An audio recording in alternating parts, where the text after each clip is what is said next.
नहीं नहीं वकार साहब भागेगा नहीं, आप फंस गए, भागेगा नहीं। आपने बोला हिंदू बुर्का पहन के करते हैं, मुझे एक उदाहरण दे दीजिए, मैं आपको अभी 10 उदाहरण दूंगा भी आपके सामने। मुझे एक उदाहरण दे दीजिए आप, वकार साहब, वरना माफी मांग के जाइए। आज मत बोलिएगा, आज के बाद आप लोग झूठ बोलते हैं, दंगा फैलाते हैं, तनाव फैलाते हैं, सांप्रदायिक तनाव फैलाते हैं आप लोग। वालेकुम रहमतुल्लाहि व बरकात। अल्लाह के नाम से शुरू जो बड़ा कृपालु और अत्यंत दयावान है। बीते वक्त में हमने एक वीडियो देखा जिसने हमें हमारी रूह को झंझोड़ कर रख दिया, और इस वीडियो देखने के बाद हमने जाना कि हमारी कौम, ख़ास करके हम मुस्लिम कौम के लोग भारत में इतने लाचार है कि हमारे कौम के बुज़ुर्गों को हर बार पीट पीट कर मारा जाता है, उन्हें पीड़ा पहुँचाई जाती है, और इस कौम के लोग कुछ नहीं करते हैं। जी न्यूज़ ने इसी मुद्दे पर एक डिबेट बुलाई थी, जहाँ पर जी न्यूज़ ने इस बात का दावा किया कि मार खाने वाला मुसलमान था तो मारने वाला भी मुसलमान ही था। उनमें 2 हिंदू लड़के का नाम है और 3-4 मुस्लिम युवक का नाम है। उसने कहा कि गाज़ियाबाद के पुलिस ने इस बात का दावा किया कि मार खाने वाला जो मुस्लिम बुज़ुर्ग है, जिसका नाम अहमद को बताया जाता है, जब उसने दावा किया कि मुझे मारने वाले अननोन व्यक्ति थे, उन्होंने मुझसे कहा कि जय श्री राम का नारा लगाओ, उन्होंने मुझे पीटा, उन्होंने मेरी दाढ़ी को काट दी, सिर्फ इसलिए क्योंकि मैं एक मुसलमान था, और उन्होंने कहा कि हमने बहुत सारे मुसलमानों को मारा है। लेकिन गाज़ियाबाद की पुलिस ने कहा कि वो लोग इस मुस्लिम बुज़ुर्ग को जानते थे और वो लोग दोनों की आपसी दुश्मनी थी। मैं कहता हूँ कि जी न्यूज़ के मीडिया, अमन चोपड़ा या गाज़ियाबाद की पुलिस ने जो कुछ भी कहा वो एक तरफ रखते हैं।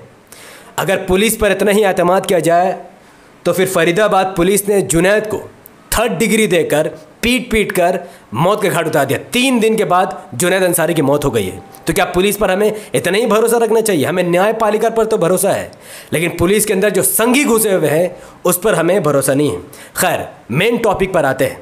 मेन टॉपिक से पहले आपने ये वीडियो तो सुन ही लिया होगा, जहाँ पर चिल्ला चिल्ला कर अमन चोपड़ा कह रहा है हिंदुओं ने बुर्का पहन के ये सब किया। एक उदाहरण वकार साहब नहीं, गलत आप बोलिए, मैंने गलत बोला। मैं आप लोगों की आदत है हिट एंड रन, हिंदुओं के खिलाफ बोलेंगे, भाग जाएंगे। मुझे एक उदाहरण दे दीजिए। अमन चोपड़ा जी न्यूज़ का दलाल पत्रकार आसिम वक्कार साहब, जो कि AIMIM के नेशनल स्पोक्स पर्सन, नेशनल प्रवक्ता है, उनके सामने कह रहा था कि क्या कभी किसी हिंदू ने बुर्खा पहनकर इस्लाम या मुसलमानों को अपमान करने की कोशिश की? क्यों? क्योंकि आसिम वक्कार साहब ने कहा कि ये कोई नई बात नहीं, जहाँ पर हिंदुओं ने मुस्लिम आइडेंटिटी को अपना कर ये सब हरकत करने की कोशिश की है। वहीं पर अमन चोपड़ा चिल्ला चिल्ला कर कह रहा था क्या कभी किसी हिंदू ने ये सब नहीं किया? कभी किसी हिंदू ने ये सब नहीं किया है तो बताओ आसिम वक्कार साहब। मैं 5 न्यूज़ आपके सामने रखूंगा, 5 तथ्य के बुनियाद पर 5 खबरें रखूंगा, जहां पर इस बात को सिद्ध कर दूंगा कि हाँ, हिंदुओं ने, संघी हिंदुत्व आइडियोलॉजी रखने वाले आतंकवादियों ने बुर्खा का इस्तेमाल करके मुसलमानों को बदनाम करने की कोशिश की है। लेकिन उससे पहले आसिम वक्कार साहब के बारे में बात करते हैं। जब भी भारत में किसी मुसलमान के साथ लिंचिंग होता है, किसी दलित को मारा जाता है, किसी आदिवासी की ज़मीन छीनी जाती है, तब जितने भी मुसलमानों का वोट लेने वाले सो कॉल्ड सेक्युलर लीडर है, वो सब के सब खामोश होकर घरों में बैठकर मात्र तमाशा ही देखते हैं, क्योंकि उनका काम मुसलमान का वोट लेना है, महज सिर्फ मुसलमान का वोट लेना, उससे ज़्यादा मुसलमानों के लिए आवाज़ उठाना नहीं है। लेकिन आसिम वक्कार साहब असदुद्दीन ओवैसी साहब के कहने पर हर बार मीडिया डिबेट पर बैठकर मजलूमों की आवाज़ उठाने के लिए जाने जाते हैं। अब बात करते हैं मेन मुद्दे पर, जहां पर अमन चोपड़ा जी न्यूज़ का दलाल पत्रकार ने कहा कि क्या कभी हिंदुओं ने बुर्खा का इस्तेमाल किया है, मिसयूज़ किया है? जी हाँ। तो सबसे पहले मैं आपको खबर रखूंगा विश्व हिंदू परिषद के एक मेंबर जिसका नाम है अभिषेक यादव। वो बुर्खा पहनकर एक मुसलमान औरतों की महफिल, कुछ मीटिंग चल रही थी, वो उसमें घुस गया।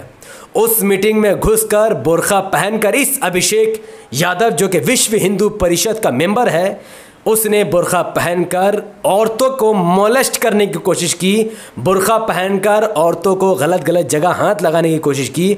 और आखिरकार जब औरतों ने इस बात को महसूस किया कि ये कोई मुस्लिम औरतें या मुस्लिम कल्चर में तो ऐसा नहीं चलता है, तो शक के बुनियाद पर जब उसको पकड़ा गया तो पता चला कि इस बुर्खे के पीछे कोई और नहीं बल्कि एक हिंदुत्व आइडियोलॉजी रखने वाला विश्व हिंदू परिषद का मेंबर अभिषेक यादव है। फिर उसको पुलिस के हवाले कर दिया गया, और आज जाहिर सी बात है वो कहीं ना कहीं किसी न किसी हिंदू कम्युनिटी का नेता बनकर उभर चुका होगा, क्योंकि जब भी ऐसी हरकत सामने आती है, गोडसे मानसिकता रखने वाले हिंदू उसे अपना भगवान बना ही लेते हैं। दूसरा, इस शख्स का नाम सिद्धू है, जिसके बारे में न्यूज़ छपी कि ये एक हिंदू बुर्खा पहनकर बैंक के बाहर जो औरतें लाइन लगा रही थी बैंक के बाहर, उन औरतों के बीच, लाइन के बीच में खड़े होकर आगे निकलने की कोशिश कर रहा था और बुर्का पहनकर मुस्लिम औरतों से सटने की कोशिश कर रहा था। इसके इस बैड बिहेवियर को देखते हुए मुस्लिम औरतों ने जान लिया कि ऐसा तो कोई मुस्लिम औरत नहीं करती है, जैसा ये छुछुंदर कर रहा है, तो इसको भी पकड़ा गया और इसे भी पुलिस के हवाले कर दिया गया। कहा जाता है कि ये बीजेपी का वर्कर है, बीजेपी के लिए काम करता है और ये भी हिंदू था। तीसरा, एक हिंदू का सोशल मीडिया में 2-3 साल पहले फ़ोटो वायरल हुआ जो बुर्का पहनकर पकड़ा गया। इसके बारे में भी ये बात बताई गई कि ये गोश्त, गाय के गोश्त को मंदिर में फेंकते हुए पकड़ा गया। इसके बारे में यही न्यूज़ पूरे सोशल मीडिया और नेशनल मीडिया में फैलाई गई थी। ये भी एक हिंदू था जिसने बुर्का पहनकर गलत काम करने की कोशिश की।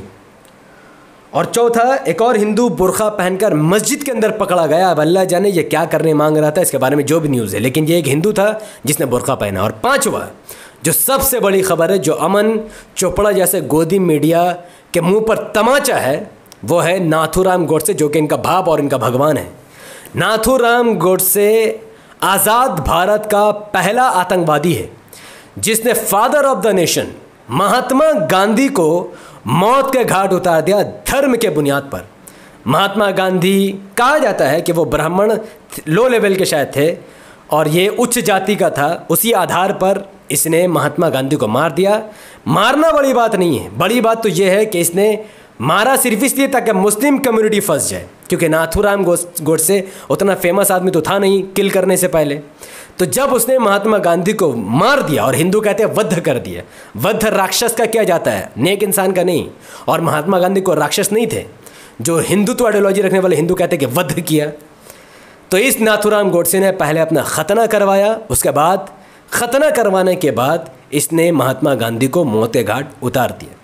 तो मिस्टर अमन चोपड़ा, जिसका दावा था कि कभी भी हिंदुओं ने बुर्का का मिसयूज़ नहीं किया मुसलमानों या फिर इस्लाम को बदनाम करने के लिए, ये सिवाय हवाई बातों के उससे ज़्यादा कुछ भी नहीं था। मुसलमानों के बारे में कोई ऐसी खबर नहीं है जहाँ पर आपको पता चला हो कि मुसलमान ने तिलक लगाकर किसी का बलात्कार कर दिया हो, जबकि धर्म के आधार पर कठुआ में एक 6 या 7 साल की नाबालिग बच्ची के साथ बलात्कार किया गया धर्म के नाम पर। और उस बलात्कारी के समर्थन में बीजेपी के 2 मंत्री ने खड़े होकर नारेबाजी की, रैलियां की और उस बलात्कारी को अपना लीडर बनाने की कोशिश की। धर्म के आधार पर किया गया, जबकि इस्लाम में धर्म के आधार पर बलात्कार तो क्या, चोरी करना भी हराम है। धर्म के आधार पर बाबरी मस्जिद को तोड़ दी गई, अपनी मंदिर बनाई जा रही है। ये कौन कर रहा है? धर्म के आधार पर भारतीय जनता पार्टी ने अपनी सरकार बना ली, ये कौन कर रहा है? धर्म के आधार पर मुसलमानों को पकड़ पकड़ कर मारा जा रहा है, धर्म के आधार पर लिंचिंग की जा रही है, धर्म के आधार पर चोरी की जा रही है और धर्म के नाम पर बलात्कार कौन कर रहा है? ये लोग, ये ख़ास मानसिकता और ख़ास धार्मिक लोग हैं। ये कोई हिंदू नहीं है, हिंदू कोई धर्म नहीं है, ये सब के सब उच्च जाति वाले लोग हैं जो गरीबों को नीचे जाति का समझते हैं। जो लोग गंदगी वाले काम करते हैं उनको चमार कहते हैं और अपने आप को बड़े शान वाले रखते हैं, ये वही लोग हैं। खैर, डिबेट का मुद्दा था अमन चोपड़ा का चैलेंज। जब उसने कहा कि क्या कभी किसी हिंदू ने ये सब काम किया, तो यस, मैंने तथ्य के आधार पर प्रूफ किया कि यस, विश्व हिंदू परिषद के लोगों ने और संघीय आतंकवादियों ने बुरखे का इस्तेमाल करके और अपना खतना करवा कर गाय का गोश्त फेंकने की कोशिश की, मुसलमान औरतों की इज्जत उछालने की कोशिश की और महात्मा गांधी को खून कर दिया, सिर्फ और सिर्फ मुसलमानों को बदनाम करने के लिए। बहुत बहुत शुक्रिया। अगर आपको ये वीडियो इन्फॉर्मेटिव लगा हो तो इसको लाइक कीजिए, इसके लिंक को व्हाट्सएप, फेसबुक, इंस्टाग्राम में शेयर कीजिए, अपनी बातों को कमेंट पर रखिए, हमारे यूट्यूब चैनल द पॉलिटिकल को सब्सक्राइब कीजिए, बेल आइकन कीजिए। एक बात और, अगर हमारी दाढ़ी से किसी को भी प्रॉब्लम है तो असदुद्दीन ओवैसी साहब का साफ साफ कहना है कि हम दाढ़ी रखेंगे, हम दाढ़ी रखेंगे और हम दाढ़ी रखेंगे। भारत में कोई ऐसा पैदा नहीं हुआ है जो दाढ़ी रखने से मुसलमानों को रोक सके। अगर 10 सुअर एक शेर को घेर कर उसकी दाढ़ी को कटवा देते या फिर उसको मार देते हैं तो इस गिदड़ भभकी से मुसलमान डरने वाला नहीं है। हम दाढ़ी रखते थे, हैं और रहेंगे। और जो अपमान की बात है, नरेंद्र मोदी खुद दाढ़ी बढ़ा रहा है, देश में बेरोजगारी बढ़ा रहा है, देश में हिंदुओं के पास, मुसलमानों के पास जॉब नहीं है, तो दाढ़ी के सबसे ज़्यादा अपमान तो नरेंद्र मोदी ने किया है। क्या कभी उसको कहा किसी ने कि वो दाढ़ी कटवा ले? अगर नरेंद्र मोदी हिंदू होकर दाढ़ी रख सकता है तो एक मुसलमान बुजुर्ग दाढ़ी रखकर कौन सा अपमान का काम कर रहा है? दाढ़ी रखना नबी करीम सल्लल्लाहु अलैहि वसल्लम की सुन्नत है और मुसलमान बखूबी ये काम करें, क्योंकि संविधान हमें इस बात की इजाज़त देता है और हम मुसलमान संविधान के मानने वाले हैं। और रूढ़िवादी हिंदुत्व आइडियोलॉजी रखने वाले लोग गोडसे और सावरकर और हिंदू राष्ट्र के मानने वाले हैं। ना संविधान हिंदू राष्ट्र बन सकता, ना ही हिंदू राष्ट्र संविधान बन सकता है। जो संविधान को मानता है वो हिंदू राष्ट्र को नहीं मानता, और जो हिंदू राष्ट्र को मानता है वो संविधान को नहीं मानता। बहुत बहुत शुक्रिया। अस्सलाम वालेकुम वरहमतुल्लाहि वबरकात। अल्लाह के सलाम, रहमत बरकात आप तमाम भाइयों और बहनों पर हो। मे अल्लाह बी पीस अपॉन अस।